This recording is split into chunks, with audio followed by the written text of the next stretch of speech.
এখন আমরা পড়বো হলো ব্রেইন টিউমার এবং বাচ্চাদের ক্ষেত্রে এটা মোস্ট কমন চাইল্ডহুড ক্যান্সার হয় এটা।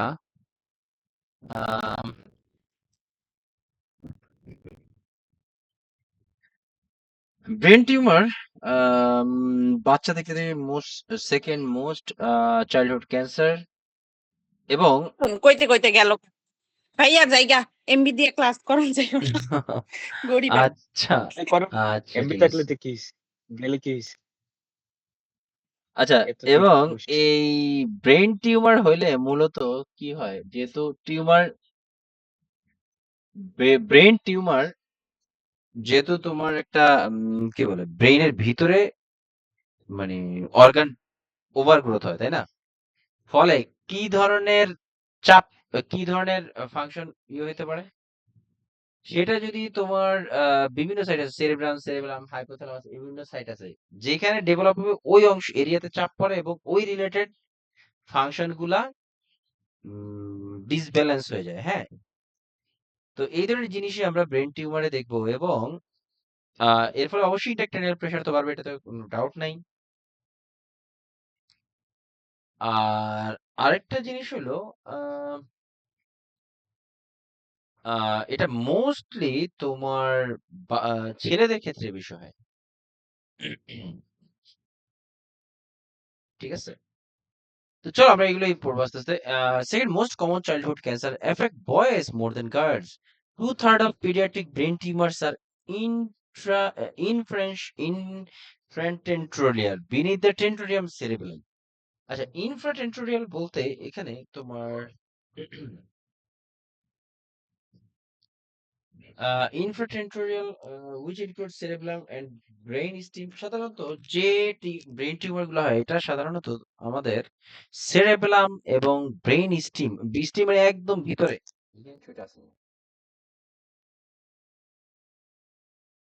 এই যে দেখো। আহ,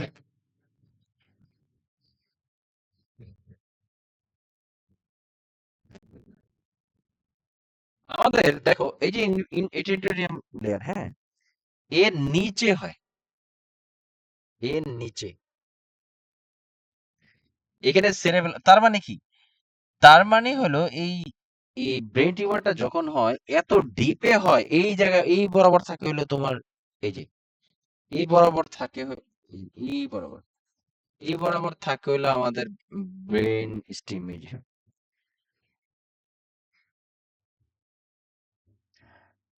তো এই জায়গাগুলো অনেক ডিপে, অনেক ঘাড়ের পিছন দিকে অপারেশন করতে হতো, অনেক ডিপে থাকে এগুলা।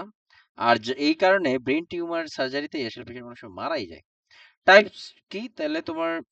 Categorise based on the part of the brain that is affected, the type of the cells involved, মানে যেই সাইডে হয় ওই সাইড রিলেটেড ফাংশন গুলা এফেক্টেড হয় আর কি, যেটা একটু আগে বলছি। Function of the different parts of brain like cerebrum, personality, behaviour, intellect, vision, speech, শেয়ারিং, স্মেল, সেরেবেলাম, মাসেল কোঅর্ডিনেশন এবং গেট। ইয়েস, আমরা এই নিউরোতে পড়ছিলাম এটা, যে সেরেবেলাম মানে যদি তুমি জানো যে না না জানো, যে এটা গেট, আই মিন হাঁটা চলার ক্ষেত্রে সেরেবেলামের ফাংশন অনেক ইম্পর্টেন্ট। তো এই জিনিসগুলি মেনটেন করে আর কি। হ্যাঁ, তো সেরেব্রাম বা সেরেবেলামে যদি টিউমার হয় তাহলে ওই related gait, balance, muscle coordination এগুলো হ্যাম্পার হবে, এরকম ফিচার থাকবে। Hypothalamus vital function like BP, temperature regulation, sleep এগুলো মেনটেন করে। Medulla oblongata cardio, respiratory, vasomotor function etcetera এগুলো মেনটেন করে। জেনারেল ফাইন্ডিংস কি? Decreased in school performance may be the first sign in children. Yes, very important. যদি বাচ্চাদের ক্ষেত্রে প্রথমে বাচ্চাদের স্কুল পারফরমেন্স কমে যাবে, মানে কি? ফার্স্ট সাইন ইন চিলড্রেন, কি কি ধরনের স্কুল পারফরমেন্স কমে? অ্যাটেনশন কমে যাবে, ফোকাস কমে যাবে, এগুলো হলো এই তোমার এই রিলেটেড কথাবার্তা। হ্যাঁ, স্কুল পারফরমেন্স মানে অ্যাটেনশন, ফোকাস এগুলো কমে যাবে। Signs of increased intracranial pressure, morning headache, morning headache, projectile vomiting, মানে হঠাৎ করে প্রচন্ড জোরে বমি করবে। Personality changes, papilloedema and changes in vital signs, মানে চোখের যেই অপটিক অপটিক ডিস্ক ফুলে বের হয়ে আসবে, এরকম মনে হবে। পার্সোনালিটি চেঞ্জ হবে, ডিপ্লোপিয়া হবে, ডাবল ভিশন দেখবে।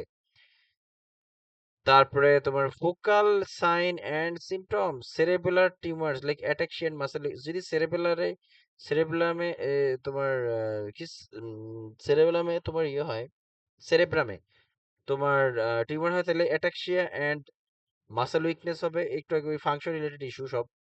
সেরেব্রাল টিউমার্স লাইক সিজার হবে, ক্র্যানিও ফ্যারিঞ্জিওমা ডায়াবেটিস ইনসিপিটাস হবে, এপেন্ডাইওমা নন কমিউনিকেটিং হাইড্রোসেফাল, আচ্ছা এপেন্ডাইমোমা নন কমিউনিকেটিং হাইড্রোসেফালাস, এইখানে আসলে বলতে চাই না বেশি। আমাদের নিয়ে এই ক্র্যানিও ফ্যারিঞ্জিওমা, এটা হলো পিটুইটারি গ্ল্যান্ড আছে না আমাদের, পিটুইটারি গ্ল্যান্ডের ওইখানে টিউমার হলে তাহলে ডায়াবেটিস ইনসিপিটাস হবে। তারপর ependymoma non communicating hydrocephalus, medulla medulloblastoma effect cerebellum can cause ataxia. Cerebellum একটা ইম্পর্টেন্ট কাজ হলো আমাদের ব্যালেন্স, মানে হাঁটাচলা করার জন্য যে হাঁটতে পারি না, একসাথে পড়ে যাই না, এটা মেনটেন করা হলো আমাদের সেরেবেলাম। তো এই রিলেটেড ইস্যুগুলো তৈরি করবে। হ্যাঁ, এখানে কমিউনিকেটিভ নন কমিউনিকেটিভ হাইড্রোসেফালাস একটা কথা বলা, যেটা এখন বলতে চাই না, বিশাল বড় হয়ে যাবে তো।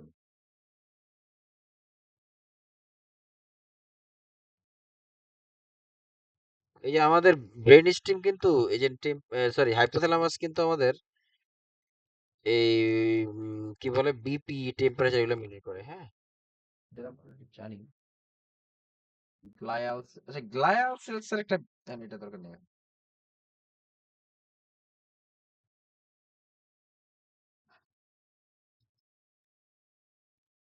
আচ্ছা হাইড্রোসেফালাস দুই প্রকার, একটা হলো কমিউনিকেটিভ, একটা হলো নন কমিউনিকেটিভ।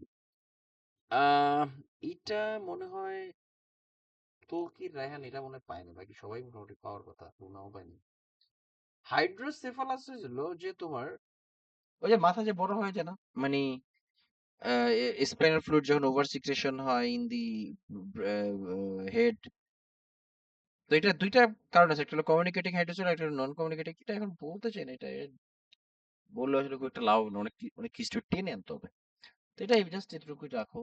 আর এখানে তেমন বলার কিছু থেকে নেই। নিউরোতে হ্যাঁ নিউরোতে, এটা মূলত নিউরোতে পড়াই আমি, নিউরোরই টপিক এটা, বুঝছো? এখানে যারা ছিল ওরা, ওদের ক্ষেত্রে ইজি আর কি। আচ্ছা এরপরে আসি হলো আম, আহ, এবারে আসি হলো diagnosis, skull X-ray CT scan MRI EEG এগুলা, management chemotherapy radiation surgery. Radiation মানে কি এক্সটার্নাল যে রেডিয়েশনটা গামা নাইফ দিয়ে দেওয়া হয় ব্রেনের যেদিকে তোমার ইয়ে হয়, টিউমার হয় ওই জায়গায় পয়েন্ট করে এটা দেওয়া হয়, ঠিক আছে। এবার ছিল general nursing care, promote comfort বা রিলিভ হেডেক।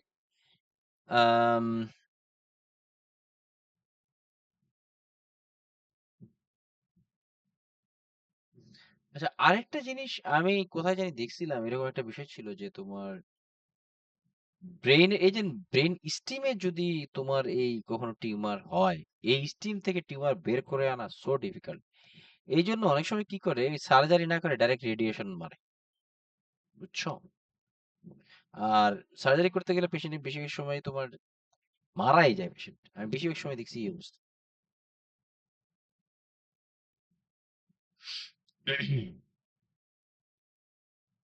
এরপর আসে হলো জেনারেল নার্সিং এর প্রমোট কমফোর্ট বা relieve headache, prevent constipation. Yes, আচ্ছা এইখানে কনস্টিপেশনের কথাটা কেন বলা হয়েছে, এমন কি আছে কনস্টিপেশন হলে?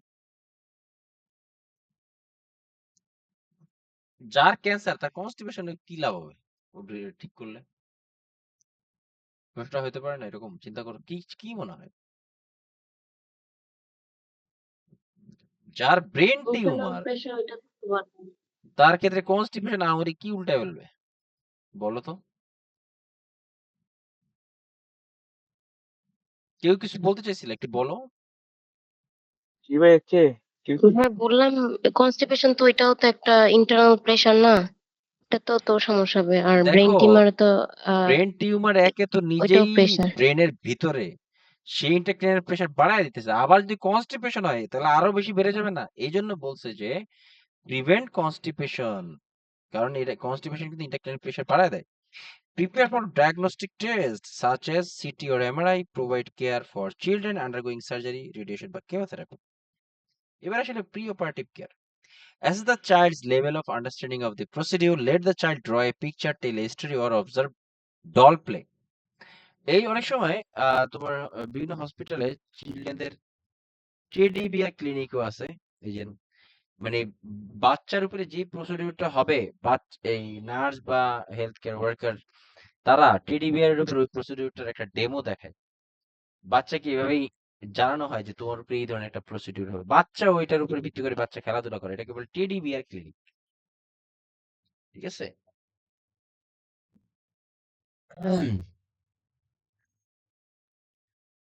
আচ্ছা, এরপর হলো আহ assess the child's level of understanding of the procedure. Let the child draw a picture, tell a story or observe doll play. Allow the child to visit operative room, ICU room if permitted. Inform the parent that preoperative symptoms such as headache and ataxia may be temporarily aggravated and or it may lead to blindness or other deficits depending on the location of the tumor. Yes, কারণ যেমন স্টিমে হলে এই cerebrum এগুলো খুবই অনেক অনেক ডিপের জায়গা, অনেক মানে আনবিলিভেবল। এই জায়গায় হলে এখানে ইয়ে করতে গেলে হয়তো বা দেখা যায় যে করতে গিয়ে অপটিক নার্ভ কেটে ফেলে। এটা আসলে চায় না, বাট হয়ে যায়। এই ধরনের ইনফরমেশন আগেই অ্যাটেন্ডেন্টসকে জানায়, পেশেন্টের বাবা মাকে জানাই দিতে হবে। ইনফর্ম দ্য চাইল্ড বা parent that head will be shaved, hat or scarves may be used to cover head and will wake up with a large head dressing. ঠিক আছে? তারপর আসলো আর বাচ্চার এই যে আমরা এইজ অ্যাপ্রোপ্রিয়েট খেলা আমরা যে বলি না, খেলাই কিন্তু বাচ্চার ইউনিভার্সাল ল্যাঙ্গুয়েজ। মাথায় রাখতে হবে।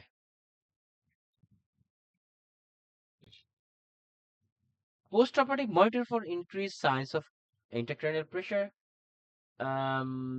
Monitor for haemorrhage, monitor for signs of CSF leakage. Yes, আমরা পেশেন্টের সিএসএফ যেহেতু ব্রেন সার্জারি, ব্রেন রিলেটেড ইস্যুতে সিএসএফ যদি লিক হয়, বালিশে শোয় না, বালিশের উপর এরকম একটা হলদে অদক্ষেপ পড়ে, হলদেটে একটা অদক্ষেপ পড়ে। হ্যাঁ, বিশেষ করে এই যে হেমোরেজ, এই যে কি সিএসএফ লিকেজ, এগুলাতে কালারলেস এই যে বালিশে, আমি এটা ডাইরেক্ট দেখছি 101 নম্বর ওয়ার্ডে, তোমার এই colourless drainage on the dressing or from nose or ear, এই কান দিয়ে নাক দিয়ে এগুলা দিয়ে তোমার ইয়ে বের হয়, মানে সিএসএফ লিক করতে পারে। হ্যাঁ, ওটির পরে এটা কিন্তু অবশ্যই ইনফর্ম করতে হবে। হ্যাঁ, এটা হলে।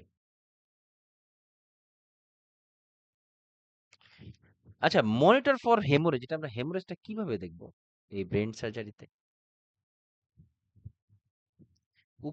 মানে মাথার উপরে দেখবো নাকি পিছনে দেখবো? ঘাড়ের নিচে। Yes, sorry. মাথার নিচে বা ঘাড়ের নিচে। ইয়েস, কারণটা কি? ক্রানিওটমি, মাস্টেকটমি, থাইরয়েডেক্টমি, এগুলাতে যখন ব্যান্ডেজ করা হয়, ব্যান্ডেজের উপরের সাইডে কোনো প্রবলেম থাকে না, কিন্তু ব্লাডের ধর্ম কি গড়িয়ে পড়া না নিচের দিকে পড়ে যাওয়ার? যে সাইড নিচে ওই সাইডেই পড়ে যাবে। পানির ধর্ম কি নিচের দিকে যাওয়া, এটাই স্বাভাবিক। তো এই ব্লাডটা যখন নিচে পড়ে যায়, আসলে তখন আমরা যদি নিচে চেক না করি, তখন আর আমরা বুঝতে পারবো না যে ব্লিডিং হচ্ছে কি হয় না। এই জন্য এই ধরনের সার্জারিতে অবশ্যই ব্যাক অফ দি হেড বা back of the neck check করতে হয়। হ্যাঁ, যে ব্লিডিং হচ্ছে কিনা। তারপরে হলো মনিটর ফর সিএসএফ লিকেজ, তো বললামই। আমরা সিএসএফ লিকেজ কিভাবে বুঝবো? বালিশে অথবা ড্রেসিং এর এখানে হ্যালো সাইন, এটাকে হ্যালো সাইন বলে। এই যে এরকম হোল দেওয়া দরকার, এই কালারটার একটা হোল দেটে থাকে। হ্যাঁ, আর নাক দিয়ে কান দিয়ে যদি কালারলেস ড্রেনেজ বের হয়, এটাও কিন্তু সিএসএফ লিকেজ ইন্ডিকেট করে। হ্যাঁ, মনিটর ফর হাইপারথার্মিয়া, সেটা যদি টেম্পারেচার বেড়ে যায়। টেম্পারেচার বেড়ে যাওয়াটা কি ইন্ডিকেট করে বলতে পারবা কেউ? পাইসারও পারবা? দেখি পাইসারের মুখে শুনতে চাই।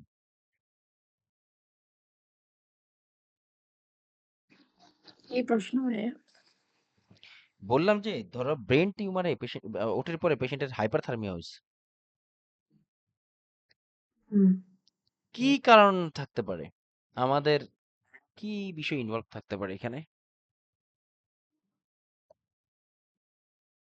আমাদের টেম্পারেচার কন্ট্রোল করে কে বডির? হাইপোথ্যালামাস। ইয়েস। এই ব্রেইন সার্জারিতে অনেক সময় এই হাইপোথ্যালামাসের ফাংশন অল্টার হয়ে যায়, বুঝছো? তখন বডির এই টেম্পারেচার উল্টাপাল্টা হয়ে যায়। এই জন্য ব্রেন সার্জারির পরে, শুধু ব্রেন সার্জারি কেন, আরো যে সার্জারি এগুলোর পরে তোমরা টেম্পারেচার খেয়াল করি, বাট ব্রেন সার্জারির পরে, শুধু ব্রেন সার্জারি মানে ওভারঅল সকল সার্জারির পরে আমরা টেম্পারেচার মেনটেন করি। তবে হ্যাঁ, ব্রেনের ক্ষেত্রে, ব্রেন সার্জারির ক্ষেত্রে গুরুত্বটা কি?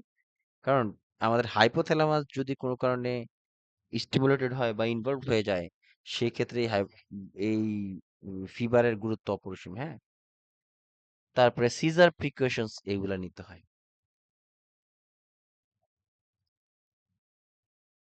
তো আছে তো অনেক